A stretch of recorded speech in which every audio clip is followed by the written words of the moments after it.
Our world continues to change and push us in ways we have not been challenged before. On this show, we talk about these challenges, how to be aware of them, face them, and overcome them in your life.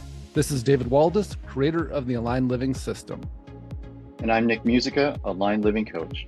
Welcome to the Aligned Living System podcast.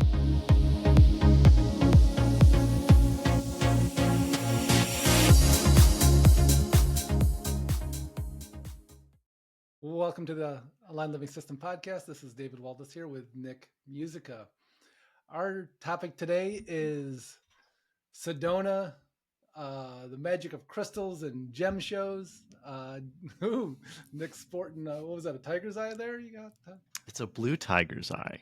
Oh, you got to show it so that... It's pretty, yeah, I don't know how best to do this. It's pretty, nice. It's pretty... That's funny. Yeah, and the yeah, light... there's that tiger's eye.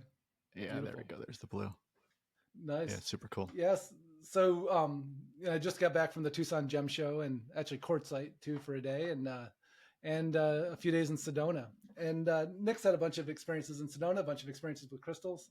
And so we thought it'd be fun to talk a little bit about the magic of what that is. And interestingly enough, this is the second time we recorded this. We tried recording it from quartzite, and for whatever reason, the recording just went haywire. It didn't come through right. And so we thought, well, let's do it again. Let's see what comes through this time. And so, I make these sculptures out of crystals and gemstones. Actually, I have one right here in front of me. Like, this is this angel. I make angels and shamans. So if you're looking at the YouTube version of this, actually, here's another one too. It's probably not so interesting if you're just listening to it on the podcast, but look at this. And so basically I've made these for years, and they activate and I'll channel messages through. And there's just I've always, not always, but once it happened, I've had this really clear relationship with crystals, and a lot of channeling happens through them and the beings that get created in my artwork. And so I've had them in a lot of galleries. I had them up in Mount Shasta and LA and Denver and, a bunch of different places, Encinitas. And I've always sold them myself. I used to have a healing center in Evergreen where I sold them in Colorado. And so it's been something that's been kind of present, but I haven't worked with them for, about 2 years, really. And they just started coming back in recently. Like, the beings, it was like this kind of mass visitation that said, get to work.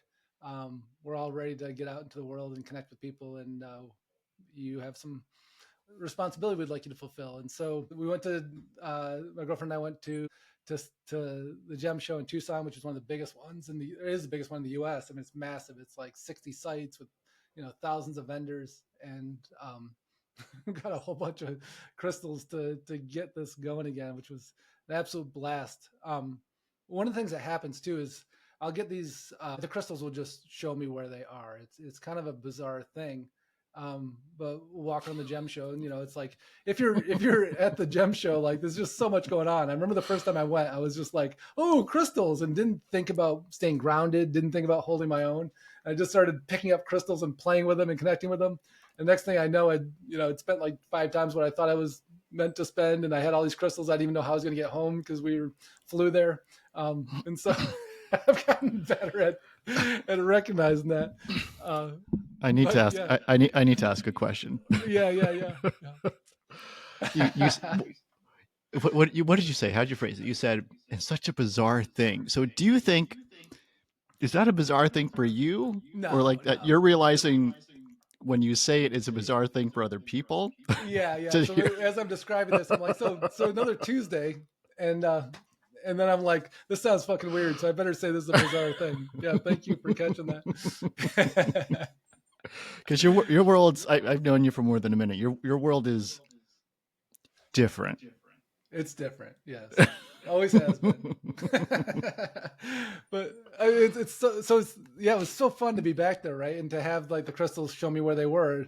And it was funny. I was trying to explain this to Barbara, to my girlfriend, because she's like, "Wow, there's all these. Where do we?" I'm like, they're gonna just show us where to go. Like, it'll just be obvious. And so I'm like, we went to the first booth and we're kind of looking around. I'm like, oh, over there. And as we walk over, there's a box. I'm like, oh, here they are. And then, we're walking around and doing the same kind of thing. Like, oh, that tent. And it was funny as we were getting pretty close to being done. And I was like, oh, that tent.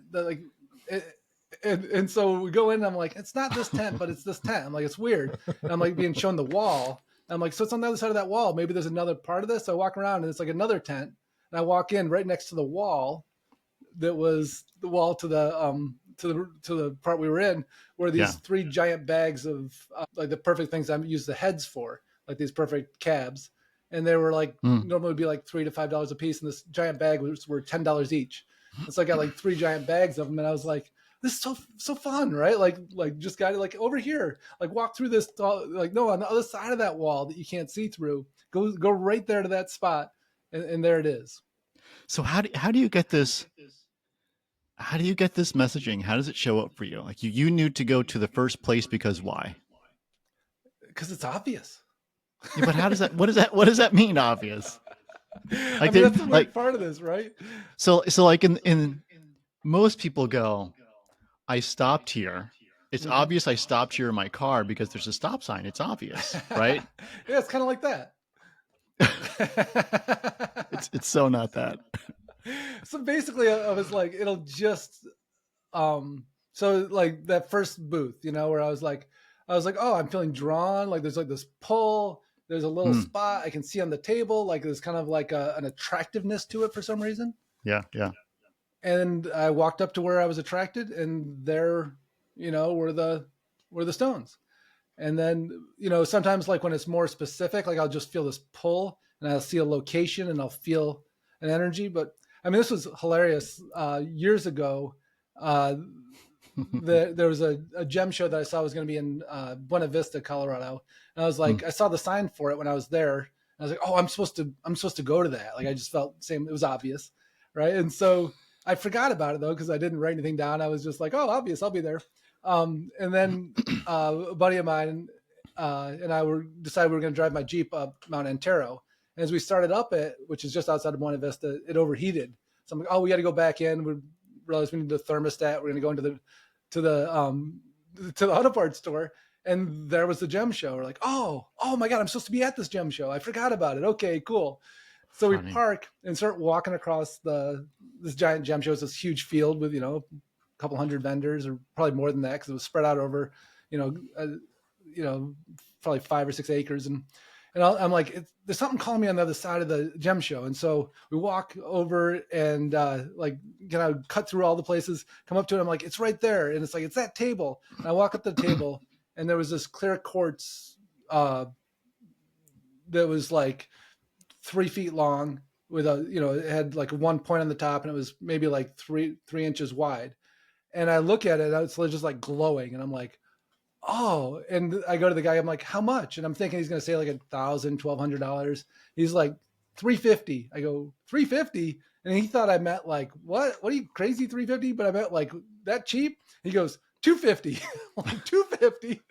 I'm like, all right. Before he changes his mind, give him the money. Yeah. So I buy this crystal, which actually I was going to say, it's not in my office here. It's actually out in the kitchen. But, and I pick it up and I start to walk away, and I see the guy that sold to me start to leave. And this other guy comes running over to me from a table like next to me. He goes, hey, that was the weirdest thing I ever saw. I'm like, what do you mean? He goes, that guy walked up to the table just before you did, or he drove up in his truck, got out of his truck, set that crystal on that table. You walked up to it like 10 seconds after he sat it there, picked it up, bought it from him. And then you turned around and walked away, and he turned around, got in his truck, and he drove away. Awesome.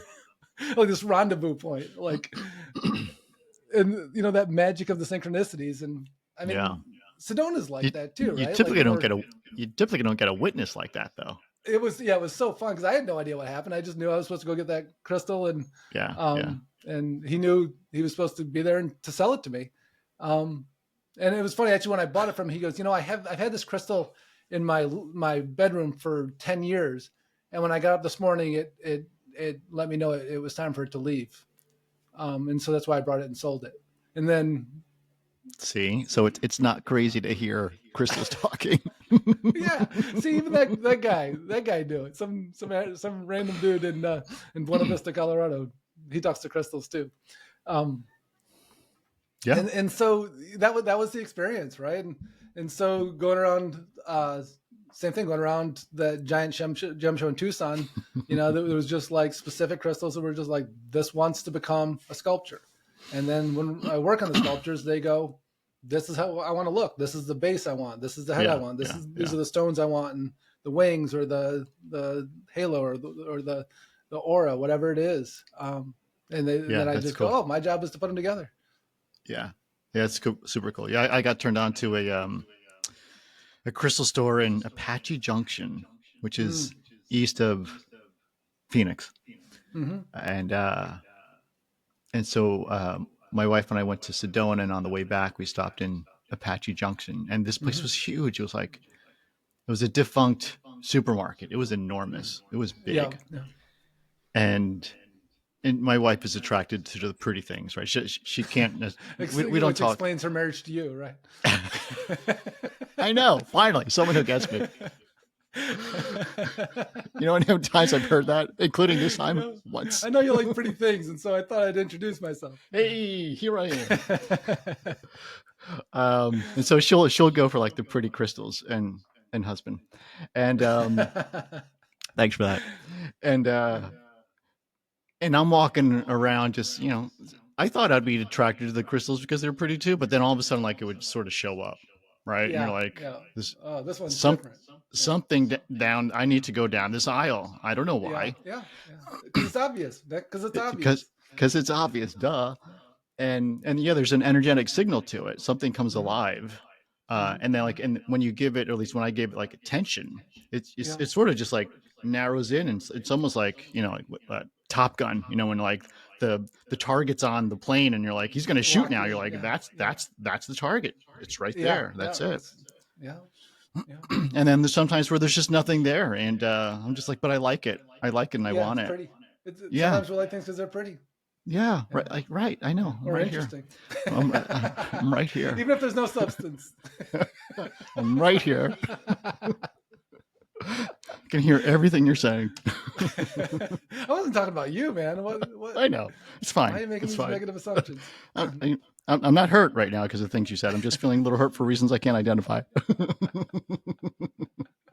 Nice. Yeah, so the crystals are cool. The crystals are super cool. They and I got a couple of your angels. I got a couple of them. Yeah.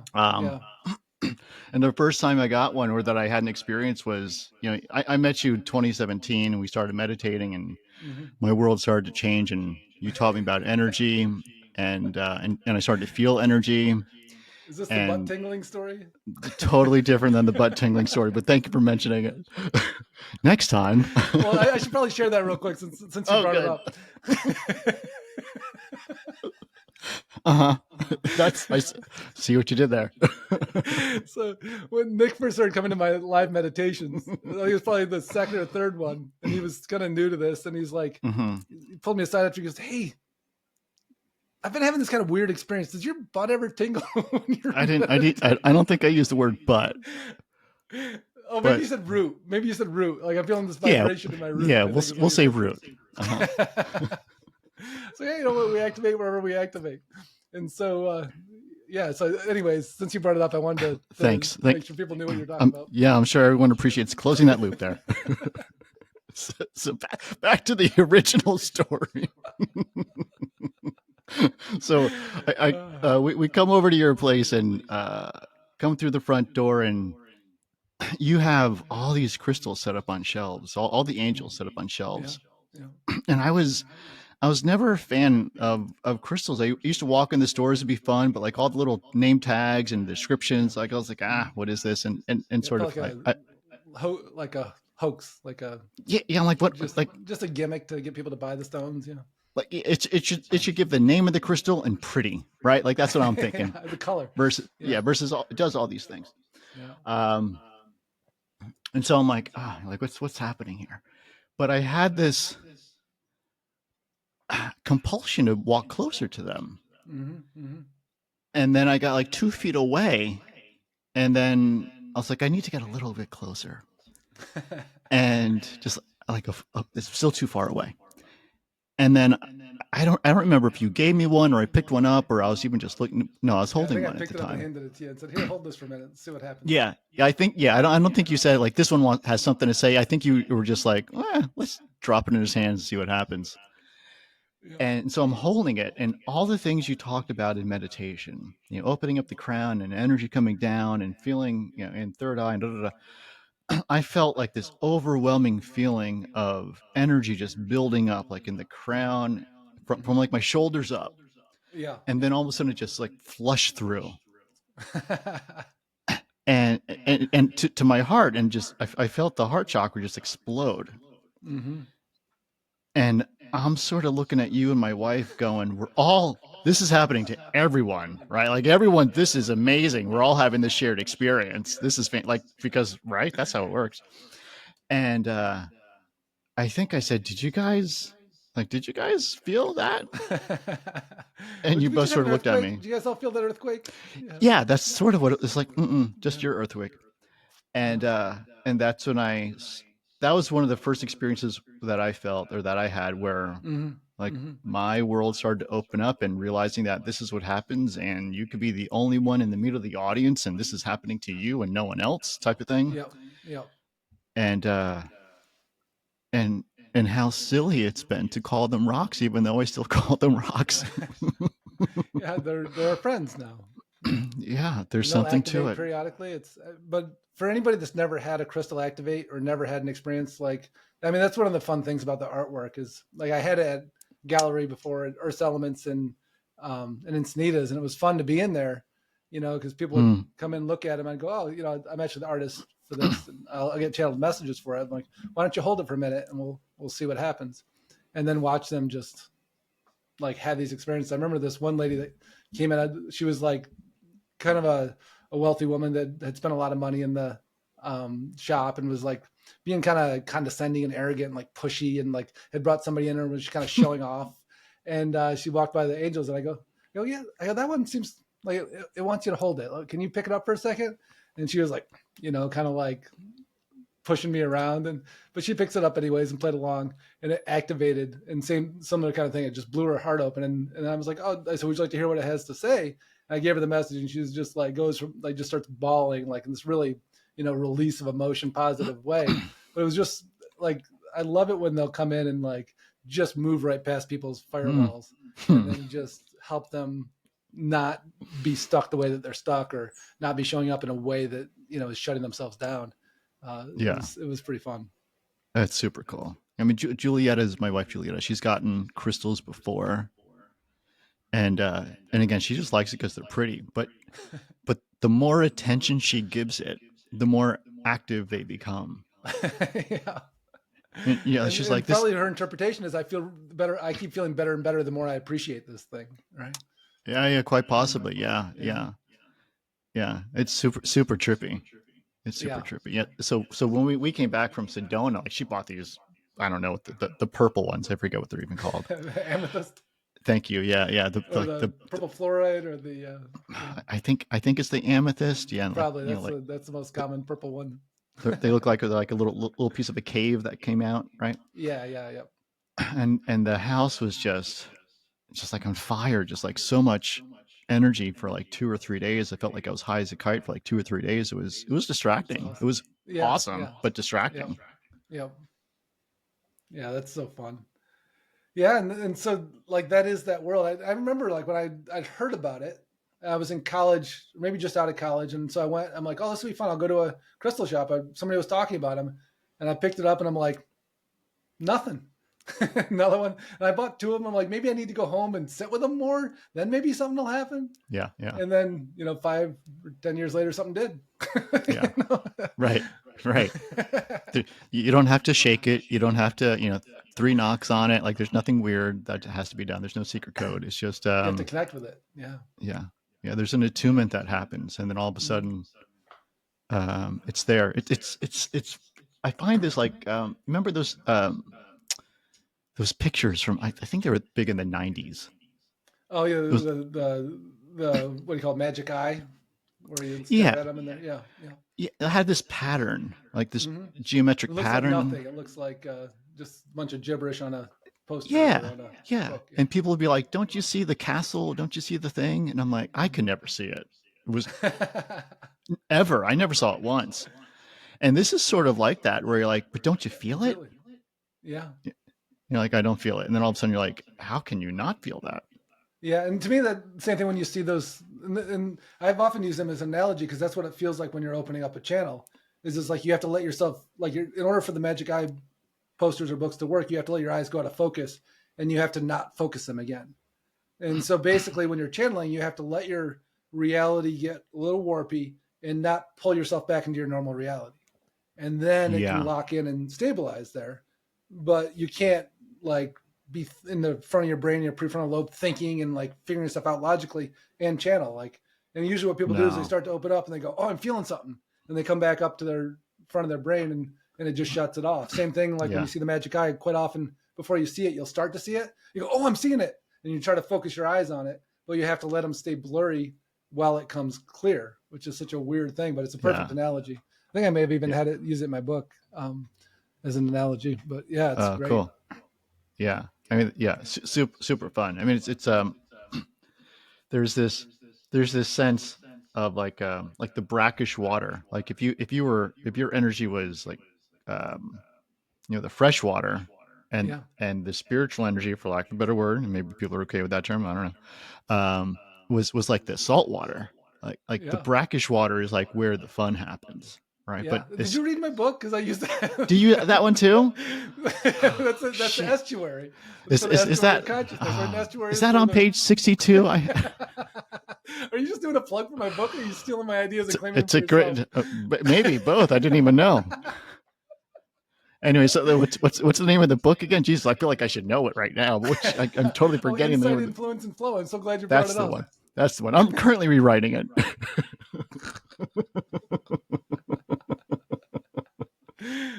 So, what is happening today? So that area is called an estuary. It's where the river runs into the ocean, and it has a brackish environment, which happens to be the most fertile environment on the planet. Much like our estuary of consciousness, which is right where ordinary and non-ordinary ordinary reality converge. And it's this narrow ecosystem where we actually get to stabilize in what we call the aligned living state of consciousness.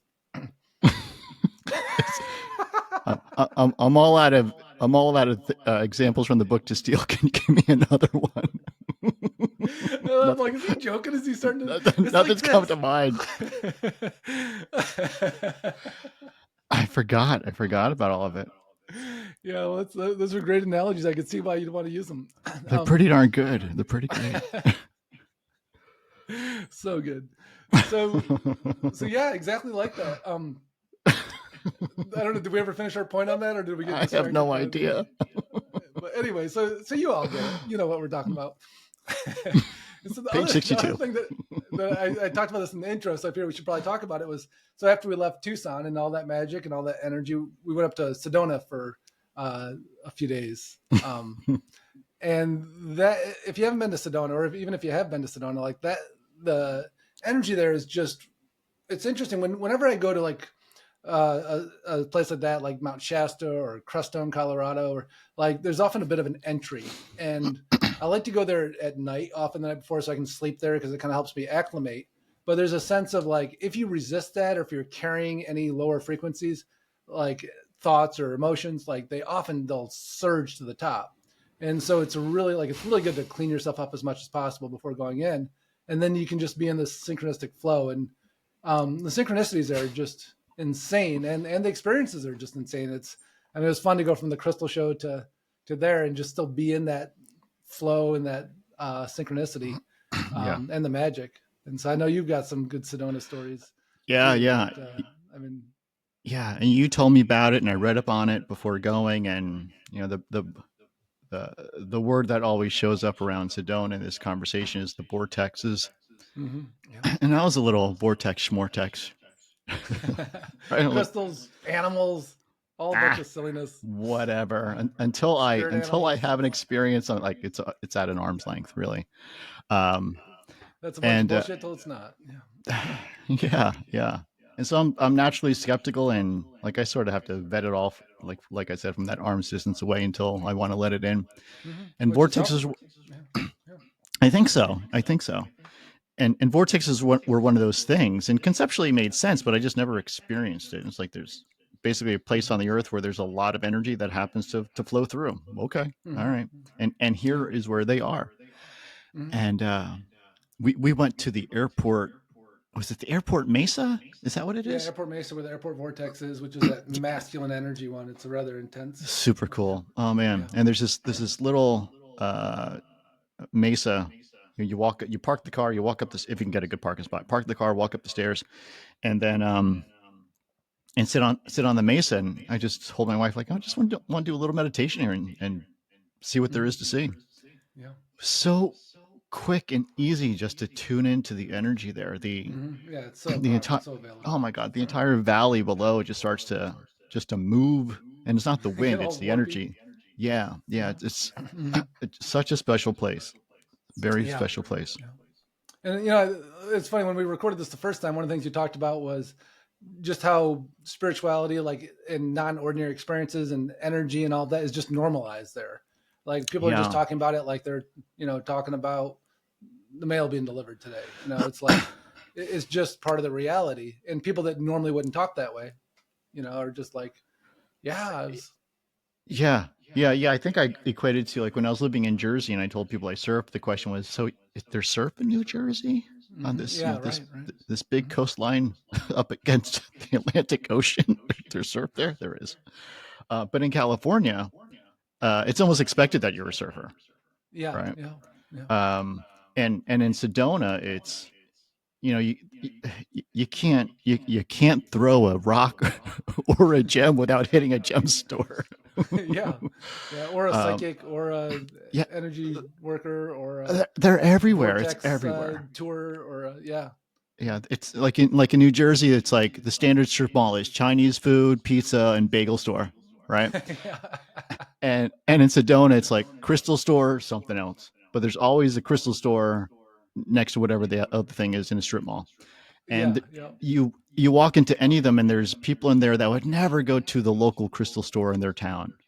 But in Sedona, they're there and they're getting their aura pictures. They're talking to the psychics. Like, it's just part of it. Yeah, it's a place where you can go to have that reality, even though that reality is available everywhere. But it's like a permission place. Yeah, that's a great word to use for permission. Yeah. And those vortexes are just amazing. There's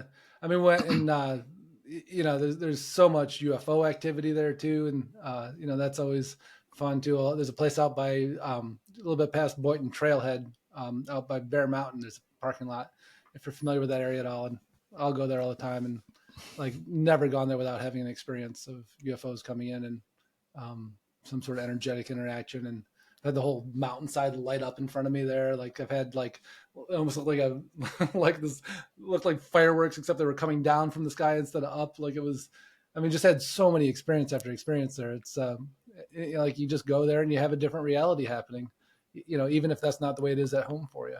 And so if it is that way at home for you and you go there, you're really going to have it. Forget it. Yeah. So fun.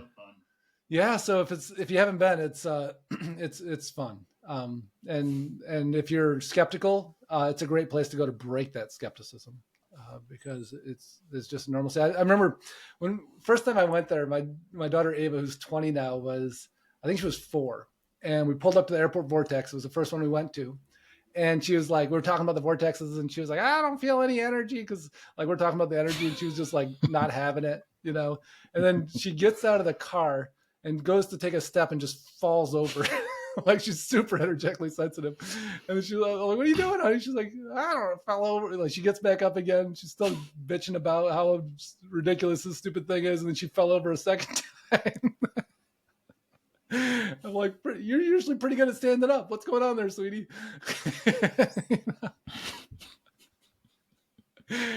But I think she was feeling the energy so intensely that she didn't want to be there, because it was like, especially the airport one, it's such an intense energy.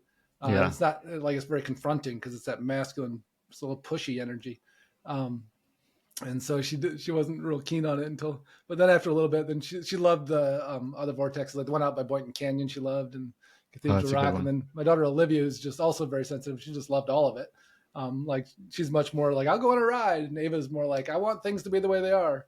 And so that's kind of reversed now, I think, though, too, as they've gotten older. As Ava's in what do you call it, Bali right now on a yoga retreat. So that's cool. That's cool. Yeah.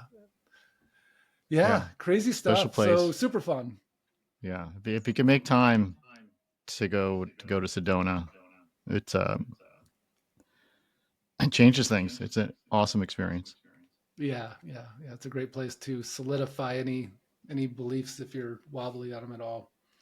But yeah, well, so hopefully we've inspired you, and I'll keep posting the angels I've started creating on them yesterday, and put them on their bases, and I can already feel them starting to activate. It's so funny, even just starting with the body stone and putting it on its base, it already starts to run energy, and so I'll share them more.